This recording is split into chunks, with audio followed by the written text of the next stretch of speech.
Aí você falou um negócio muito interessante, né, complementando até as coisas que o Leandro falou. Aí você tem aqueles produtos críticos, sabe o que eu já vi acontecer, e isso é bem interessante? Pegar uma marca famosa, vamos falar até dessa parte líquida, de amaciante, aí tem um produto ali que tá com aquela linha vermelha, ele é crítico e tá dando um prejuízo de cash margem de menos 3%. Uma vez eu passei por isso, mostrei para o diretor comercial já foi na jugular do comprador. E sabe uma coisa interessante que aconteceu e que eles não tinham visto? Aquela verba, sabe a verba que foi negociada? Não estava no ERP. É. Então, essa metodologia de ter os quadrantes, o produto crítico levantou uma coisa que ninguém estava vendo. Foi, cadê a verba? Putz, chefe, tá, esqueci aqui, Eu tá na esqueci aqui. gaveta, foi uma correria, cara, ele fez treinar, entrei no portal, deu erro, aí vem aquele, né, aquele monte de coisa. Você vê isso acontecer também, às vezes? Acontece. Acontece porque hoje, de um modo geral, a indústria compõe aquilo que a gente chama de front margem ou a margem PDV. O custo versus o preço de venda, tá? Venda líquida menos custo líquido, tá bom. Margem PDV, tá?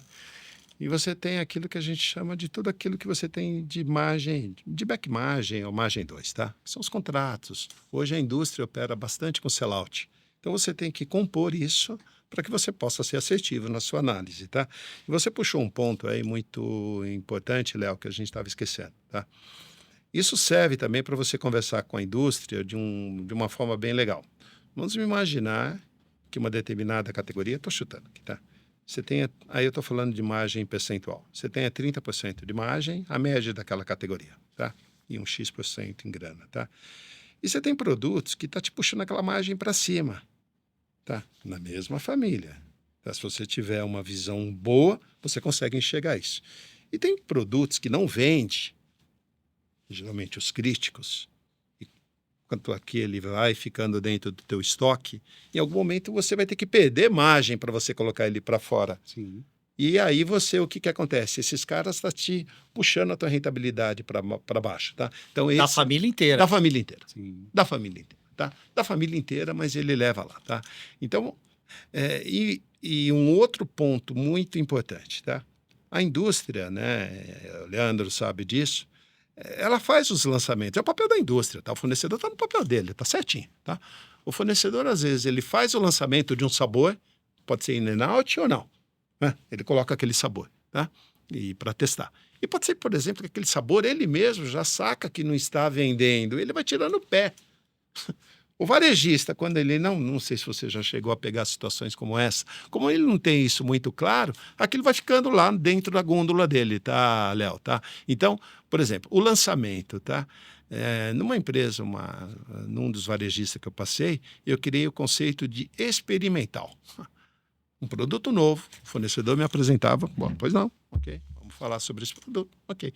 Só que eu não marcava ele no sortimento como efetivo. Ele ficava como experimental 90 dias. E depois de 90 dias, Perfeito. eu olhava lá para colocar, tá? Então, essa questão de você ser assertivo. Agora, quantos varejistas, nós aí, eu me incluo, tá? Me incluo, tá? A gente consegue, por exemplo, ter a facilidade, a visibilidade para as boas tomadas de decisões, entendeu? Sim, Acho que isso que você falou da verba, tem uma sacada que ela é super importante, né? Quando a gente fala do planograma, que é a cereja do bolo, desenhar ali cada produto, tem um conceito que a gente traz para o planograma, que é o fair share, que é o quê? O espaço justo. Então, eu defino o espaço ali de acordo com a participação de cada marca, aquilo que vende mais com mais espaço, que vende menos com menos espaço. Só que tem uma regra para isso. Eu não olho só volume. Porque no fim, o varejista quer o quê? A gente quer varejista, a gente quer o dinheiro no bolso no final. Então, dentro dessa regra, eu olho, vendem valor, quanto foi o faturamento, venda volume, mas o principal, a rentabilidade. Por que que eu faço essa conta e dou um peso maior para a rentabilidade? Aquilo que é mais rentável, claro que eu quero aumentar o espaço. E o que que é muito bacana? Quando eu faço essa conta e trago a verba, aí eu gero uma meritocracia. Eu falo para a indústria, olha, essa verba que você me deu, que você está investindo, você foi parceiro, entrou numa campanha, né, me deu um dinheiro aqui que não é só para estar no meu bolso. Eu vou te dar mais espaço na gôndola como consequência. O que que o cara vai fazer? ele vai trazer mais grana. Isso gera uma meritocracia. Quanto mais ele investe, como consequência, eu aumento o espaço dele, ele vai vender mais, e aí isso gera algo que é muito benéfico. Eu explico essa regra. Então, a indústria, sabendo dessa regra, ela vai querer investir mais. Mas o desafio é, o comprador muitas vezes não coloca essa grana lá e o RP dificilmente vai fazer essa verba chegar até o produto, que é o que eu preciso. E aí eu tenho que ter uma inteligência, né, um software, alguma coisa para eu chegar nessa verba até o produto e quando eu faço o planograma ter essa visibilidade. E fazer isso na mão, fazer isso na unha, cara, esquece, é um baita de um trabalho. Então precisa ter de alguma forma uma inteligência para trazer essa análise para conseguir vender isso para a indústria de uma forma que funcione. Sem tecnologia, sem algo que seja dinâmico nisso, ou olhando a cada 6 meses, cara, é muito tempo. Não dá pra fazer isso na unha. A gente falou sobre isso, né, com um varejista lá do Nordeste, lembra, Leandro? Lembro. Que é a auditoria de sortimento, que é um trabalho que ela fazia a cada 3 meses. E olha, que você elogiou. cara, 3 meses já é algo difícil. Difícil. Difícil. E essa ferramenta já existe, tá, pessoal? A gente vai falar um pouco mais dela em outros podcasts, mas exatamente essa questão de poder fazer uma auditoria diária, né? Diária. Não é uma coisa assim, vamos parar, vamos pegar os relatórios e vamos debruçar em cima dos relatórios. Não, não. Lúdico, ele é gráfico, ele é em cores e você consegue dar uma olhada nisso com todo dia. Todo Imagina, dia. isso é um sonho. É um sonho. É um sonho. É um sonho. É isso aí. Ô, Léo, É muito legal. Só para fechar ainda... Fechar não. Tá, vamos continuar. fechar esse assunto vamos aí. lá. Precisamos fechar esse assunto. Ou seja, o Brasil, continental, tá? Continental. País desse tamanho, tá?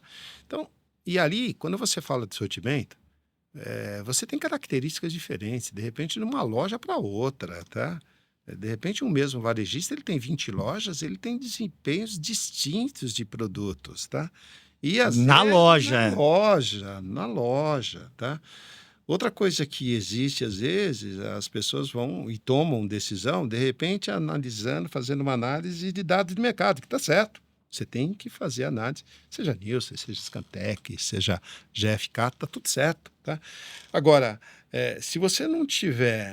É igual quando você vai no médico, né? Poxa, você está com alguma dor, você vai lá, o cara fala, poxa, eu não sei qual é a dor que você tem. Ele vai te pedir um diagnóstico, vai pedir para você fazer alguns exames internos. Tá? Então, por exemplo, se você não conseguir ter uma visão interna de como que está o teu sortimento, onde que vende mais, se você, por exemplo, tem uma loja que esse produto desempenha mais ou menos, você pode ter uma marca regional que vende pra caramba numa loja e ela não vende na outra, tá? Quer Então, dizer, você tem os quadrantes e talvez esses quadrantes você tenha produtos que pule de crítico e vá para performance só porque é uma outra loja. outra loja, você tem isso. E você tem que ser assertivo. Não dá para errar aí. Então, por exemplo, você precisa de informações, de soluções que te dê com precisão isso. Ah, André, mas puta, e análise de mercado? Tá tudo certo. Análise de mercado, geralmente você vai olhar aquele bolsão e você vai analisar a análise do mercado, tá? Então, o ponto é como que você não tomar decisões errôneas, para mais ou para menos, tá? Dentro de casa, tá? Então, isso não sei, Leandro, tá? É uma ferramenta, né? É Ou seja, oferecer uma ferramenta. Não estamos falando aqui que você tem 104 produtos, 88 é ruim, é crítico, como tirar ele da gôndola. Não é isso. Longe. Não é isso. Longe disso.